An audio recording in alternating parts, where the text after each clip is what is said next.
नीतीश के इस्तीफे को लेकर खत्म नहीं हो रहा सस्पेंस। 9 अप्रैल को दिल्ली में बीजेपी हाईकमान से मिलेंगे नीतीश कुमार। सीएम पद को लेकर बड़ी डील की तैयारी में जेडीयू। निशांत के नाम पर पीछे हटने को तैयार नहीं जेडीयू। बिहार की सियासत एक बार फिर गर्म है। सत्ता के गलियारों में हलचल तेज हो गई है और सवाल वही पुराना, मुख्यमंत्री की कुर्सी किसके पास रहेगी? नीतीश कुमार की अगुवाई वाली जनता दल यूनाइटेड के पास या फिर भारतीय जनता पार्टी के पास? क्योंकि दोनों ही सहयोगी अब आमने सामने आ गए हैं और दोनों के बीच सीएम पद को लेकर खींचतान की खबरें लगातार सामने आ रही हैं।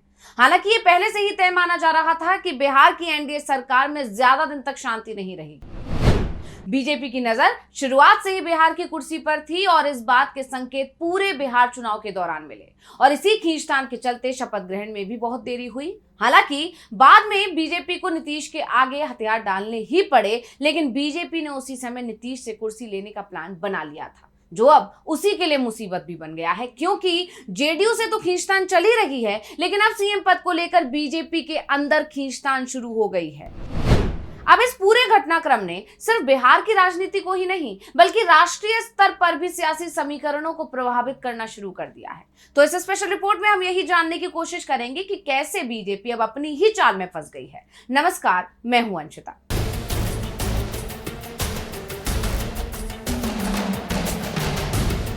नीतीश कुमार 9 अप्रैल को दिल्ली आ रहे हैं। इससे एक दिन पहले उन्होंने कैबिनेट की बैठक भी बुला ली है और इसके बाद ये दावे भी शुरू हो गए हैं कि शायद सीएम के रूप में नीतीश कुमार की ये आखिरी कैबिनेट बैठक हो सकती है और इसके बाद बिहार में नई सरकार का वो रास्ता साफ कर देंगे। लेकिन ये रास्ता किसके लिए साफ होगा? सीएम की कुर्सी बीजेपी के हाथ आएगी या फिर जेडीयू में ही रह जाएगी?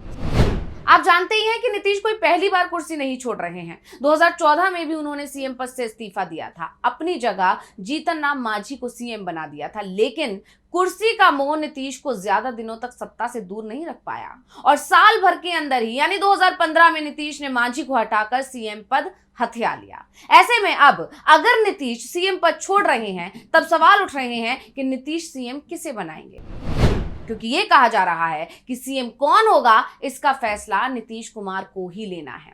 वैसे दावेदारी बीजेपी की तरफ से भी की जा रही है। दरअसल जब से नीतीश कुमार के राज्यसभा जाने की खबर आई है, बिहार में एक बार फिर सत्ता को लेकर सियासी घमासान तेज हो गया है। बीजेपी और जेडीयू के बीच सब कुछ पहले से ही ठीक नहीं चल रहा। वैसे सवाल तो ये भी उठ रहा है कि क्या बिहार में सच में नेतृत्व परिवर्तन होने वाला है या फिर ये सिर्फ दबाव की राजनीति है? दरअसल पिछले कुछ दिनों में कई ऐसे बयान सामने आए हैं जिन्होंने इस चर्चा को हवा दी है कि बीजेपी अब बिहार में अपने दम पर नेतृत्व चाहती है। पार्टी के कुछ नेताओं ने इशारों में ये तक कह दिया कि राज्य में अब नई सोच और नए नेतृत्व की जरूरत है।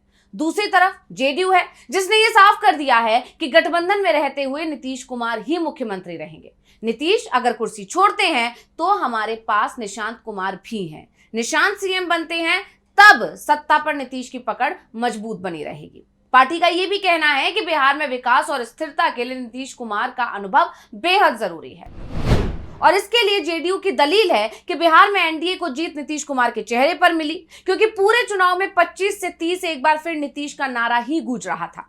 ऐसे में अगर सीएम की कुर्सी जेडीयू के कोटे से गई तो ये जनता के साथ धोखा होगा, इसलिए कुर्सी जेडीयू के पास ही रहनी चाहिए। नीतीश ही मुख्यमंत्री बने रहें या फिर जेडीयू में से ही किसी को कुर्सी सौंपी जाए। यानी दोनों के बीच मतभेद गहरा रहा है, लेकिन बीजेपी की चिंता सिर्फ जेडीयू ने ही नहीं बल्कि उसके अपने नेताओं ने भी बढ़ा दी है, क्योंकि कुर्सी का मुंह अब बीजेपी आलाकमान को ही भारी पड़ गया। पार्टी के अंदर ही मतभेद शुरू हो गया है, क्योंकि बीजेपी में सीएम की कुर्सी को लेकर एक अनार 100 बीमार जैसे हालात हो गए हैं। ऐसा इसलिए क्योंकि एक तरफ तो सम्राट चौधरी का नाम चल ही रहा है, तो वहीं विजय सिन्हा और नित्यानंद राय का भी नाम चल पड़ा है। यानी सीएम की कुर्सी को लेकर पार्टी कई धड़ों में बंट गई है, जो बीजेपी के लिए चिंता का विषय बन गया है। इसलिए कहा जा रहा है कि कुर्सी का लालच ही कहीं बीजेपी को बिहार में लेना डूबे। दरअसल बीजेपी के लिए सीएम का चुनाव बेहद मुश्किल है। सम्राट चौधरी लवकुश समीकरण में फिट बैठते हैं, नीतीश कुमार के करीबी भी हैं, ये उनका प्लस पॉइंट माना जाता है, क्योंकि अगर सीएम बीजेपी का बनता है और नीतीश किसी दूसरे नाम पर वीटो लगाते हैं तब सम्राट चौधरी का रास्ता साफ हो जाएगा। लेकिन नीतीश से सम्राट चौधरी की करीबी बीजेपी हाईकमान की आंखों में भी खटक रही है। इसलिए बीजेपी हाईकमान ऐसे किसी नेता को सीएम पद नहीं सौंपना चाहते जो नीतीश की छाया बनकर रह जाए। और सबसे बड़ी बात तो ये कि बीजेपी का जो कोर वोटर है भूमिहार, वो भी नाराज हो सकता है बीजेपी के इस फैसले से। तो विजय सिन्हा को बीजेपी ने डिप्टी सीएम इसलिए बनाया था जिससे भूमिहारों को साधा जा सके।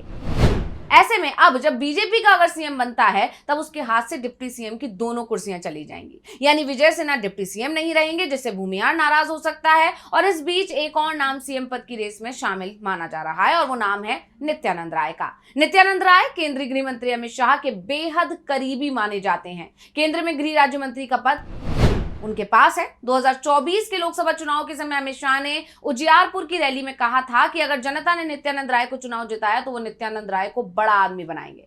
सबसे बड़ी बात यह है कि नित्यानंद राय उस वक्त भी केंद्र में गृह राज्य मंत्री थे। अब उन्हें किस बड़े पद पर शाह बैठाना चाहते थे उसे लेकर तस्वीर साफ होती दिख रही है, यानी शाह की पसंद नित्यानंद राय है।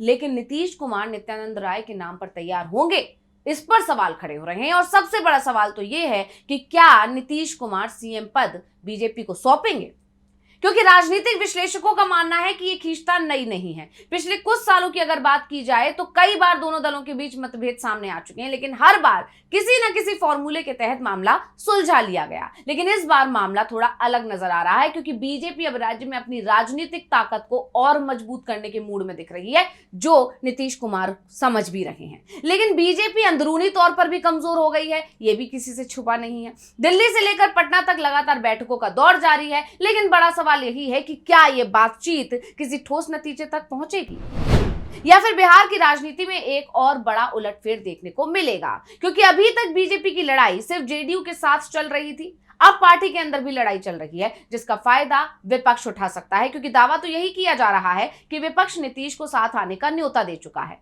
और इस बात के संकेत तो भाई वीरेंद्र सिंह के बयान से ही मिल गए थे, जिसमें उन्होंने कहा था कि नीतीश 3 बार पलट चुके हैं, चौथी बार भी पलट जाएं तो कोई आश्चर्य की बात नहीं है। जिसके बाद सवाल उठने लगे हैं कि क्या नीतीश पाला बदल सकते हैं, क्योंकि उन्होंने अभी तक इस्तीफा नहीं दिया है और अभी देने के मूड में भी नहीं है, क्योंकि वो जानते हैं कि 6 महीने तक उन्हें कोई कुर्सी से नहीं हटा सकता। ऐसे में नीतीश इस नियम का पूरा फायदा उठाना चाहते हैं और बीजेपी पर अपनी शर्तें मानने का दबाव बना रहे हैं। बता दें कि बिहार के मुख्यमंत्री नीतीश कुमार 12 अप्रैल को दिल्ली में राज्यसभा सांसद के रूप में शपथ लेने की तैयारी कर रहे हैं। उससे पहले दिल्ली में 10 अप्रैल को ही भाजपा की एक हाई लेवल मीटिंग होनी है, जिसमें बिहार के अगले मुख्यमंत्री के नाम पर मुहर लगाई जा सकती है। तो ये जो खींचतान मची है, इसे देखकर कहा जा सकता है कि बीजेपी के लिए अब उनके ही पार्टी के लोग चुनौती बन गए हैं। देखना होगा कि बीजेपी इस मुसीबत से निकल पाएगी या बिहार की कुर्सी ही नहीं, सत्ता से भी हाथ धो बैठेगी। तो स्पेशल रिपोर्ट आपको कैसी लगी हमें कमेंट करके अपनी राय जरूर दीजिएगा। इसी के साथ मुझे दीजिए इजाजत। देखते रहिए टीवी लाइव। नमस्कार।